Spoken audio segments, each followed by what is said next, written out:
E aí, gente, tudo bem com vocês? Bem-vindos a mais um documentário aqui do canal do nosso quadro Hollywood Stories. E hoje a gente vai falar de uma das pessoas mais carismáticas, mais maravilhosas que tivemos a honra de assistir durante muito tempo na nossa infância e continuamos assistindo agora na vida adulta.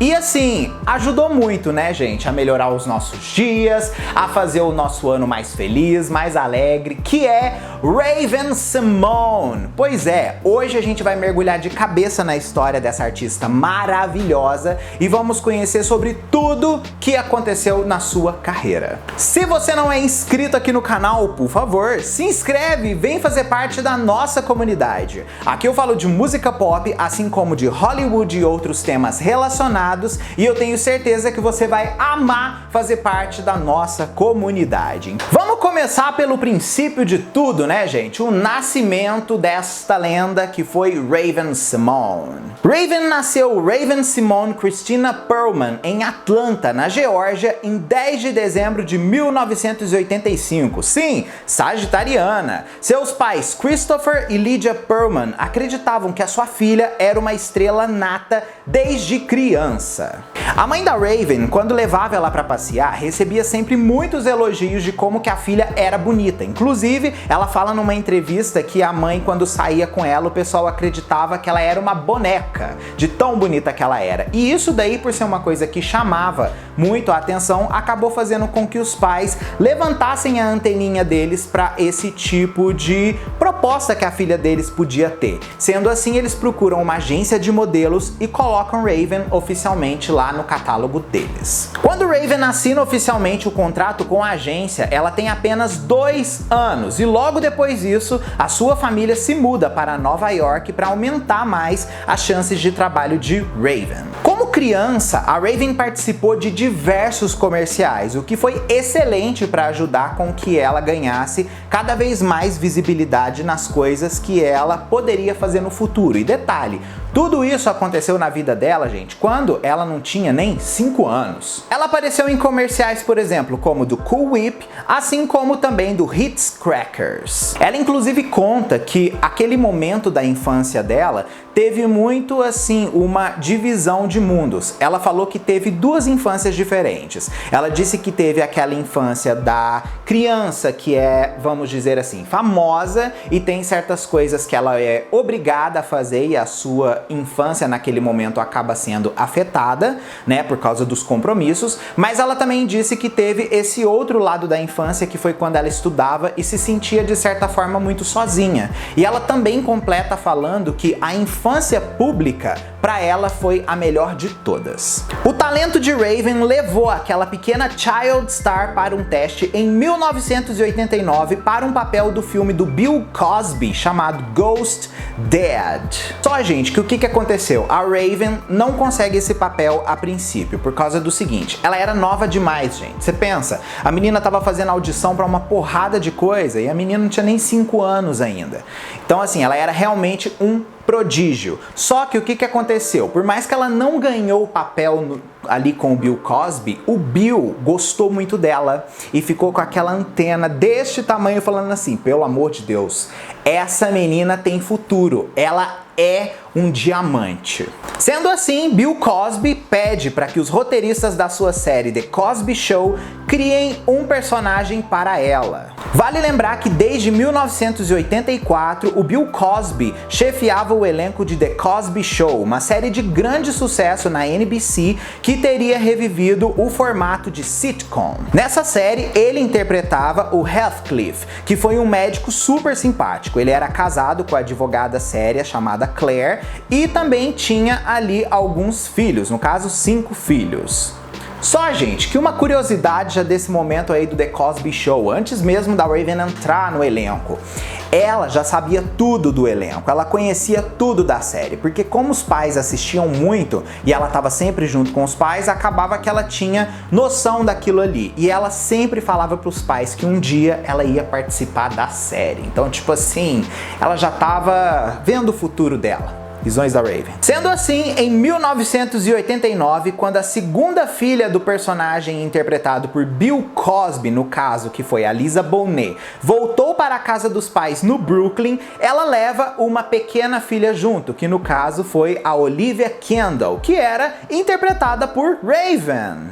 Quando ela entra, gente, simplesmente o programa ganha uma loucura de audiência, né? Porque todo mundo só falava da Raven. Ela roubava, gente, sério, a cena durante os momentos que ela tinha participação em falas. O carisma daquela criança era simplesmente uma coisa de outro mundo. Sendo assim, obviamente, ela se tornou uma celebridade com apenas 5 anos de idade. Ela lembra inclusive de ter ficado super emocionada numa vez que um fã pediu um autógrafo para ela. Sim, gente, uma menina de 5 anos sendo pedido ali um autógrafo. Sabia nem escrever a garota. Ela ficou basicamente 3 temporadas no The Cosby Show interpretando. Foi basicamente até 1992. Durante os anos 90, a Raven dividia basicamente a vida dela entre escola e show business. Afinal de contas, ela tinha que se educar, né? E se educar sendo uma criança pública que trabalhava na televisão como ela trabalhava, tinha certas coisas que a lei dos Estados Unidos impunha para os pais de cumprir, que no caso era o seguinte: se caso a criança não estivesse no ciclo de trabalho em que ela pudesse ir à escola frequentemente, ela tinha que ter um tutor para ensinar ela durante os períodos em que ela não estava gravando um programa, ou seja, naqueles pequenos espaços. E assim, um tutor foi colocado para dar aulas para Raven enquanto ela gravava horas e depois ela parava, ia estudar e voltava para gravar de novo no outro dia. Então assim, foi bem corrido essa parte da vida dela, mas ela falou que se divertiu muito. Como eu disse agora mesmo, da segunda infância que ela amou. Raven nesse momento também começa a sua carreira de cantora. Nessa época ela gravou um álbum quando tinha apenas 5 anos. Ela começou a fazer aulas de canto ao mesmo tempo em que fazia o The Cosby Show e assim ela lança Here to New Dreams em 1993, quando ela tinha apenas 8 anos. Ela teria sido também naquele período a artista mais jovem a conseguir um contrato de gravação com uma grande gravadora, que no caso foi a MCA Records. A música That's What Little Girls Are Made Of foi o primeiro single produzido pela Missy Elliott e ela também faz participação ali na música com Raven. Nessa época, a Missy não era tão famosa como nós, vamos dizer assim, conhecemos hoje em dia. Porém, essa música foi a única da Raven que conseguiu entrar na parada da Billboard Hot 100. Esse primeiro álbum da Raven, infelizmente, foi um grande fracasso comercial e até os dias de hoje só conseguiu vender apenas 150 mil cópias. Seguindo ainda a carreira de atriz, enquanto ela fazia a sua parte de carreira de cantora, ela participou também como personagem principal do filme para TV Alex Haley's Queen, baseado no livro Queen, a história de uma família americana, escrito por Alex Haley. Vale salientar que neste filme ela fazia a Halle Berry, só que jovem. Então foi assim, uma adição incrível, né? Você pensa, você interpretar uma atriz como Halle Berry, criança. Em 1993, após o término de The Cosby Show, Raven-Symoné conseguiu um papel de Nicole Lee na série Hanging with Mr. Cooper. Ela fez a sua estreia no primeiro episódio também da segunda temporada do programa e permaneceu lá até o final de 1997. Então, depois do que ela fez na carreira de cantora, ela ficou basicamente focada na televisão, gente. E ela cresceu realmente dentro da televisão. Você pensa, de 93 até 97, ela só ficou ali. Então, todo mundo assistiu aquela criancinha virar uma jovem adolescente. Foi incrível. Ainda em 1994, Raven-Symoné conseguiu seu primeiro papel no cinema no filme clássico Os Batutinhas. Ela interpretava a namorada do Stymie. Esse filme foi um sucesso absoluto, arrecadando 67 milhões em todo o mundo durante o período da sua exibição somente nos cinemas. Os Batutinhas foi o fenômeno, né, gente? De repente você tá assistindo e vê e fala, peraí, gente, conheço aquela garota ali. Era a Raven. É uma coisa que não acontece todo dia. Depois do sucesso dos Batutinhas, ela volta oficialmente o foco na série Hanging with Mr. Cooper, como eu disse, seguindo ali até os anos seguintes, até que oficialmente em 1998 ela é escalada para simplesmente Dr. Dolittle, junto com ninguém mais ninguém menos do que Ed Murphy. Ela fez a filha dele, Charisse Dolittle, a filha mais velha dele, e adivinha, o filme foi um sucesso, meu bem, arrecadando 294 milhões durante o seu período que estava no cinema. O papel de Charisse Dolittle foi incrível para Raven, porque ela já estava com o sucesso na televisão, então ela fez uma transição para o cinema ali que foi super interessante para ela e que levou mais longe ainda o seu status no aspecto de atriz, né? Que tipo assim, ela já era conhecida por uma coisa, ela foi mais longe. Isso é uma coisa maravilhosa. Em 1999, depois do grande sucesso do Dr. Dolittle, ela resolve fazer um novo disco musical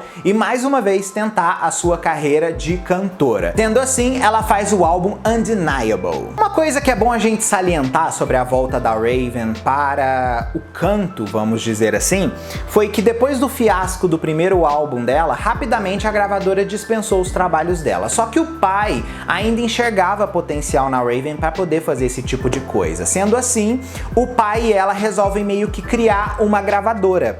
Essa gravadora para lançar os trabalhos de Raven. Sendo assim, ela cofunda com o pai a Reblaze Records, assim como também assina com a Crash Records um contrato de distribuição. Esse álbum vendeu ainda menos, gente, do que o álbum de estreia dela com apenas 8 anos de idade. E ela conseguiu ainda ir em alguns lugares interessantes por causa desse álbum, mesmo com o grande flop que ele foi. Vale a gente salientar que nesse período ela estava fazendo abertura de turnê pro NSYNC. E o NSYNC, gente, tipo assim, era um fenômeno teen. E ter a Raven abrindo a turnê deles era algo que marcaria com certeza o futuro dela como uma artista, só que meio que o álbum não preencheu aquilo que prometeu. Depois do que aconteceu com o flop do Undeniable, a Raven continuou seus estudos em Atlanta e basicamente quando ela estava terminando o colégio, antes de entrar oficialmente no ensino médio, foi quando a Disney foi atrás dela querendo contratá-la oficialmente. Sendo assim, ela assina um contrato com a Disney, sai da escola e começa a produzir alguns projetos para eles. E o primeiro projeto que ela faz com a Disney foi oficialmente o papel de Nebulosa em Zenon, Garota do Século XXI. Muita gente talvez nem lembre desse filme, mas quando vê a foto vai lembrar. Vocês já devem ter assistido isso daí no Disney Channel 1 milhão de vezes se você foi criança do Disney Channel durante ali o período dos 10 primeiros anos 2000, né, da Disney. Em 2001, ela reprisa o papel dela de Charisse Dolittle na sequência do filme do Ed Murphy, Dr. Dolittle 2, e mais uma vez consegue um grande sucesso no cinema, arrecadando mais de 176 milhões em todo o mundo durante a sua exibição. Ela também continuou trabalhando em algumas outras coisas diferentes do que a Disney propôs para ela naquele primeiro momento, né? E ela também foi fazer alguns episódios para a série My Wife and Kids, com a personagem Charmaine, da amiga grávida de Claire, sua primeira produção da ABC. Em 2001 foi também onde a Raven fez um teste para uma série que estava meio que assim, em primeiros processos de produção, que a Disney chamou naquele momento de Absolutely Psychic, ou tipo assim, absolutamente psíquico. Vocês já devem saber onde isso vai dar, né, gente? A ideia da série era ser sobre adolescentes que tinham habilidades psíquicas, né? E a princípio, a Raven-Symoné fez ali a audição para ser, no caso, a Chelsea. Ela não ia ser a personagem principal Raven, porque a série não era sobre ela. Só que a audição dela foi tão boa, o pessoal ficou tão impressionado com o carisma dela, que eles resolveram mudar toda essa estrutura do Absolutely Psychic, transformando isso no que a gente conhece como That's So Raven. Se você quer ver o futuro, acho que assim vai ser melhor. Tudo na minha vida. A série foi totalmente baseada na engenhosidade da Raven, com poderes psíquicos e uma variedade de disfarces para entrar e sair em situações divertidas que adolescentes e pré-adolescentes viveriam em algum momento da vida. As visões da Raven foi tão grande, mas tão grande, que virou um franchise hiper lucrativo para Disney, passando inclusive durante o seu tempo em exibição de mais de 400 milhões de dólares. A franquia gerou trilhas sonoras, bonecos, DVDs dos episódios e até mesmo videogames, sendo também a série de maior duração do Disney Channel, até que oficialmente os feiticeiros de Waverly Place tomaram oficialmente este posto. As visões da Raven foi muito importante para o Disney Channel porque mudou muito a forma estética que a Disney trabalhava com as suas séries, porque tudo era feito dentro de um formato de 65 episódios. Só que as visões da Raven passou de 100 episódios e tudo isso aconteceu só por causa do sucesso da série. Sendo assim, a Disney começou, depois das visões da Raven, a valorizar mais a evolução das produções em como o público reagia a elas, e não levando simplesmente o formato quadrado que eles já tinham previamente produzido. Uma curiosidade sobre o momento em que Raven estava nas visões da Raven é que ela realmente acreditava que ela tinha poderes sobrenaturais, exatamente por conta de algumas experiências que ela nunca contou publicamente que aconteceram com ela, mas ela disse que foram assim fundamentais para ajudá-la no futuro a construir aquele personagem. Então assim, ela tinha passado por isso ainda adolescente. Os produtos das visões da Raven foram tão grandes que fizeram também com que a Disney lançasse spin-offs da série, como por exemplo Cory na Casa Branca, que teve uma temporada, e depois de muitos anos, pelo grande sucesso eterno que a série fez, obviamente trazendo Raven's Home para nós. Raven foi super aclamada por causa das visões da Raven, e ela se tornou um ícone adolescente nos anos 2000, sendo também uma das atrizes mais bem pagas da Disney. Ela também se tornou a segunda maior estrela do Disney Channel durante aquele período, simplesmente sendo a nova geração que no caso antes era de Lizzie McGuire oposto, no caso da Hilary Duff. Nessa época ela foi extremamente comparada a Hilary Duff por causa do grande sucesso que ela teve comercial e ascensão à grande fama. Uma coisa que a gente tem que salientar sobre a Raven que é extremamente importante: a Raven foi muito representativa dentro do Disney Channel e ajudou uma nova geração basicamente inteira a se moldar dentro não só da Disney, como também de consumidores do Disney Channel. Isso aconteceu simplesmente porque Raven era uma garota negra que estava sendo protagonista de uma grande série, além dela também ser curvilínea e não aqueles esqueletos que a gente era obrigado a ver na televisão durante os anos 2000, assim como também se tornou uma das garotas propagandas do Disney Channel com mais participação ali. Ou seja, o efeito Raven foi totalmente absoluto e totalmente legítimo. Ela também foi escalada para participar do papel de Cheetah Girls, num filme de TV a cabo que foi ao ar no verão de 2003.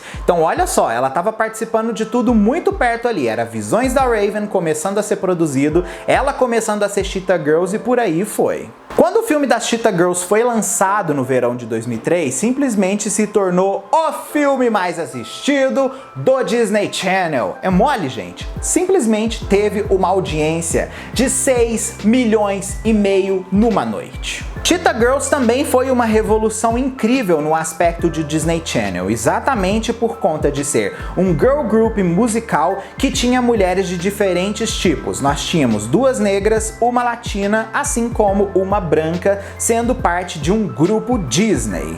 E isso daí das personalidades e individualidades de cada uma fica bem óbvio durante a evolução dos filmes, que a gente vê que cada um tem uma temática diferente. E assim, Cheetah Girls na vida da Raven é uma coisa que temos que dar uma discutidinha, gente, porque tem muita treta. Enquanto nas visões da Raven nós tínhamos uma Raven totalmente absorvida pelo personagem, levando a série de um jeito que fazia muito bem pra ela, no caso das Cheetah Girls, a gente já tinha uma relação um pouco diferente acontecendo ali. Esse filme foi o primeiro musical do Disney Channel e serviu de base para outras franquias também de sucesso anos depois. Eles também fizeram muitos bonecos, videogames, as trilhas sonoras venderam muito, simplesmente chegando a nível platina, basicamente o que artistas consagrados vendiam naquele momento. O filme também, além de Raven, era estrelado pela Adrienne, Sabrina Bryan e Kaylee Williams. Cheetah Girls, como eu disse agora mesmo, foi o mais assistido do Disney Channel e se manteve com esse posto de mais assistido até oficialmente quando High School Musical foi lançado e tomou este posto. A trilha sonora do primeiro filme das Cheetah Girls vendeu mais de 2 milhões de cópias, sendo a segunda trilha sonora mais vendida de 2004, apenas atrás da trilha sonora do Shrek.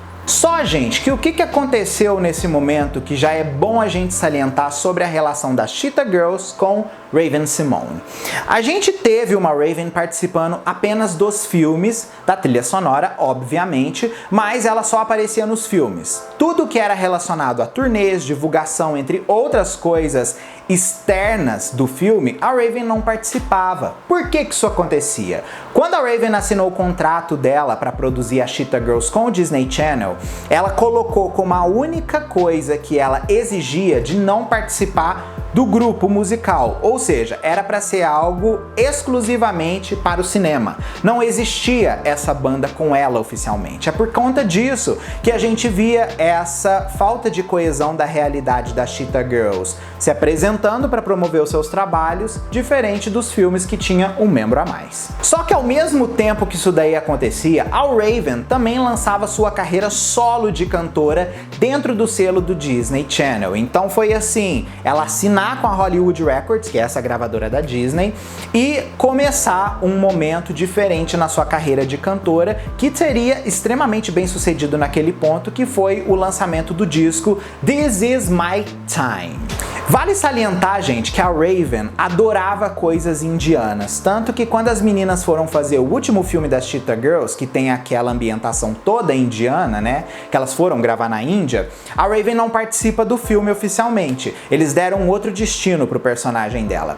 Então, assim, quando a gente olha o contraste deste filme com a realidade do álbum da Raven, a gente percebe o quanto ela teria amado aquilo, porque o This Is My Time, ele tem muitas influências indianas, principalmente numa das músicas mais maravilhosas da carreira da Raven, que é Mystify. O This Is My Time estreou em número 51 na Billboard 200 dos Estados Unidos, com 19 mil cópias vendidas na sua primeira semana.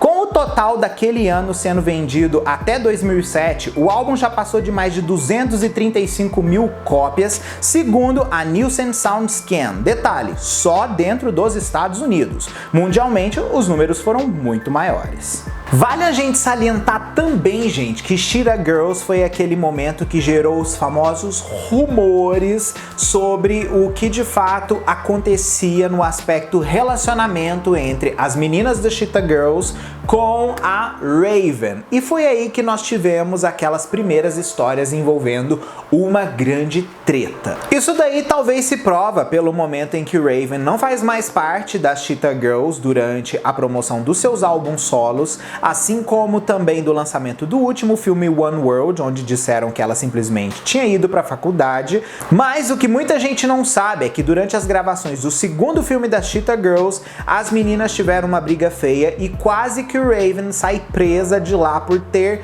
quase agredido ninguém mais, ninguém menos do que Kaylee Williams. Pra bom entendedor, já sabe como que a Kaylee era, né?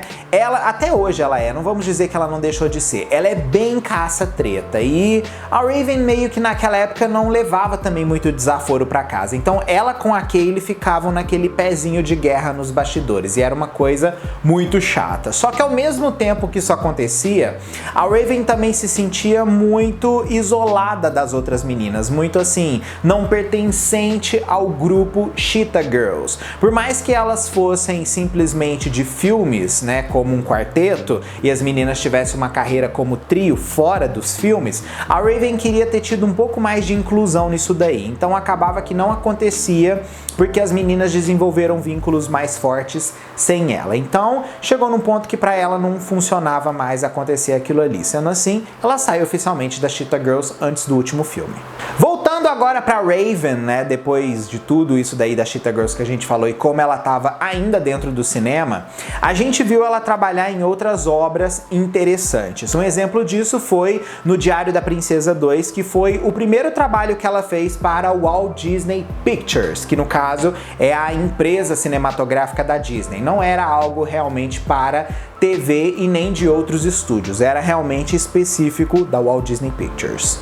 Ela também participou de outro filme original do Disney Channel, né, no caso somente para o programa, que no caso foi Zenon Z3, onde ela reprisou o papel dela como Nebulosa e teve naquele momento mais de 1,3 milhões de telespectadores na noite de estreia. Ela seguia produzindo as visões da Raven, né, por temporadas, mas ela continuava fazendo também outros canais de televisão. Um exemplo disso foi, por exemplo, em 2006, quando ela estrelou o drama For One Night, baseado em uma história real. Só que foi em 2006 também onde oficialmente ela finaliza seu contrato com o Disney Channel, tá? É bom a gente salientar isso, porque as visões da Raven continuou passando, mas ela já tinha finalizado o contrato com a Disney. Então assim, ela já tinha recebido o que ela tinha que receber e tal, e eles só estavam exibindo o que faltava para terminar oficialmente a série.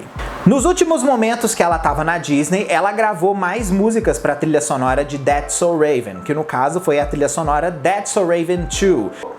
A trilha sonora estreou e alcançou a posição 44 na Billboard 200, venderam mais de 200 mil cópias até abril de 2007 só nos Estados Unidos. O álbum contém canções escritas e cantadas por Raven, incluindo o single maravilhoso e icônico Some Call It Magic, e canções também de amizade dela como Friends, com a Anneliese van der Poel, que fazia a Chelsea, assim como outras colaborações com outras pessoas que participavam da série That's So Raven. Em 2008, ela volta a atuar novamente, né, com um novo contrato de produção cinematográfica, dessa vez estrelando no papel principal de cinema com a comédia College Road Trip e arrecadando mais de 14 milhões em mais de 2.000 cinemas nos Estados Unidos e Canadá, classificando aí inclusive esse filme como o segundo lugar dos melhores de bilheteria daquele ano.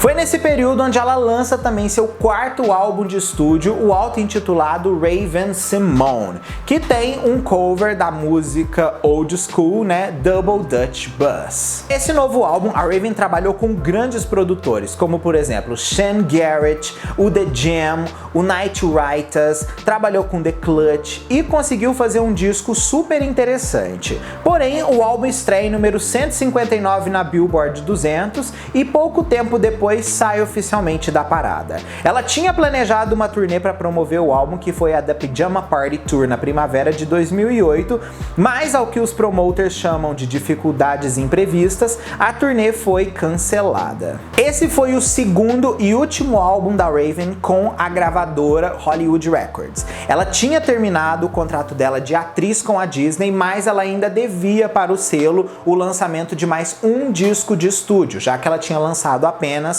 o This Is My Time. Normalmente é o que eles fazem, um contrato de 2 álbuns. Só que por causa do grande flop que foi o álbum Raven-Symoné, acabou que eles rapidamente cancelaram todo e qualquer tipo de promoção do trabalho. Durante a década de 2010, ela continuou fazendo outros papéis de relevância. Um exemplo disso foi o de Joanna Garcia num filme para ABC Family intitulado Revenge of the Bridesmaids. Ela também fez aparições como em Sonhe Entre Estrelas, também do Disney Channel, que foi meio que um revival assim da Raven, reaparecendo ali na grade depois de algum tempo, assim como continuou fazendo algumas outras coisas ali para ABC Family. Em 2013, o mundo volta basicamente os seus olhos para a Raven depois que ela faz uma das revelações mais importantes e libertadoras da sua vida, que foi oficialmente ela falar pelo Twitter que ela era gay. E assim, muita gente já tinha desconfiança que ela fosse gay, mas ela nunca tinha assumido publicamente toda aquela questão da vida dela. Então assim, foi muito importante isso ter acontecido para ela conseguir se assumir, porque depois ela virou uma pessoa muito mais feliz com ela mesma, uma coisa que ela já disse várias vezes na televisão. Naquele momento ela estava em um relacionamento com a modelo e atriz Asa Mary Livingstone, que ela ficou de 2012 até 2015. Em junho de 2020 ela se casou com a gerente de mídia social Miranda Mayday. E depois do casamento, ela toma uma decisão que chocou de certa forma as pessoas, mas entendemos depois que era realmente para buscar novos ares na sua vida. A Raven se aposenta periodicamente da questão de atuação e resolve ir para a faculdade. Ela se matriculou na Academy of Art University para buscar um diploma de artes plásticas, no qual ela conseguiu e concluiu em 2016. Só que em junho de 2015, Raven-Symoné se juntou ao talk show diurno da ABC The View de forma permanente, depois de ter apresentado o programa várias vezes no início do ano. Ela fica lá oficialmente até 27 de outubro de 2016, quando fez um anúncio que deixou todo mundo surtado. Em 2016, ela estava no The View e já estava meio que assim, fazendo umas faltas, vamos dizer, no programa. E ninguém entendia direito por que a Raven estava dando essas faltadas no The View, né? E aí ela chega oficialmente e diz que vai sair do The View porque ela tinha voltado para o Disney Channel porque ela estava preparando um spin-off de As Visões da Raven, que no caso veio a ser A Casa da Raven, que simplesmente é uma das séries mais maravilhosas que o Disney Channel já fez e dessa nova geração do Disney Channel, definitivamente a melhor série que eles já fizeram. O enredo dessa série parece muito com As Visões da Raven, só que o que acontece? Agora ela é mãe de 2 filhos, olha só que loucura. A Chelsea mora com ela, a Chelsea também tem um filho e um dos filhos da Raven, no caso o Booker, ele também é paranormal e ele vai vivendo a vida dele naquele aspecto. Então assim, por mais que seja a casa da Raven por ela estar presente naquilo ali o tempo todo, o enredo ainda assim da série se baseia nos novos personagens. Ela aparece bastante, mas obviamente, os filhos são o ponto central, já que de fato a ideia da Disney é vender para jovens, né, crianças que querem se identificar com aqueles personagens e não adultos como a Raven, mas ela criou um enredo que ela é muito participativa e ela segue sendo hiper engraçada. E detalhe, os filhos são do Devon, viu gente? O Devon que ela namorou, que tinha aquela irmãzinha insuportável lá nas Visões da Raven, pois é, ele. Em 6 de novembro de 2019, ainda participando ali no caso do spin-off de As Visões da Raven, né, gravando as temporadas seguintes, ela também participa do Masked Singer como a Viúva Negra, e foi simplesmente incrível ver ela participando de um programa desse. A carreira musical da Raven nesse momento, né, que ela tá agora, virou uma carreira muito mais independente, onde ela já prometeu várias vezes que ainda quer lançar um novo álbum, quer fazer novas coisas, quer continuar produzindo música porque isso é uma coisa que faz muito bem pra ela, né, e errada ela não tá, mas ela sempre demonstrou um tanto assim tristeza ao falar do assunto música, principalmente em uma das entrevistas que ela disse que lançou vários álbuns, mas as pessoas não se interessaram em escutar a sua música. Isso é muito doloroso de se escutar, porque ela é extremamente talentosa, ela é de um nível artístico extremamente alto e é uma pena que as pessoas nunca deram o valor devido para a arte maravilhosa que essa mulher faz como artista. Ela recentemente disse que pretende lançar um disco intitulado The Reintroduction, que vai mostrar um lado completamente novo dela para essa nova geração. Por enquanto é isso, gente. Seguimos com Raven produzindo a nova temporada agora de Raven's Home, preparando o seu novo álbum, mas eu quero saber de você, em conclusão de toda essa história que a gente contou aqui. Como que a Raven impactou sua vida? Como que a Raven, assim, alimentou os momentos mais felizes da sua vida? Comenta aqui a sua opinião sobre ela e sobre a carreira dela, que eu quero saber, beleza? Ó, um beijo gigantesco pra vocês e a gente se vê no próximo episódio nosso aí do nosso Hollywood Stories. Tchau!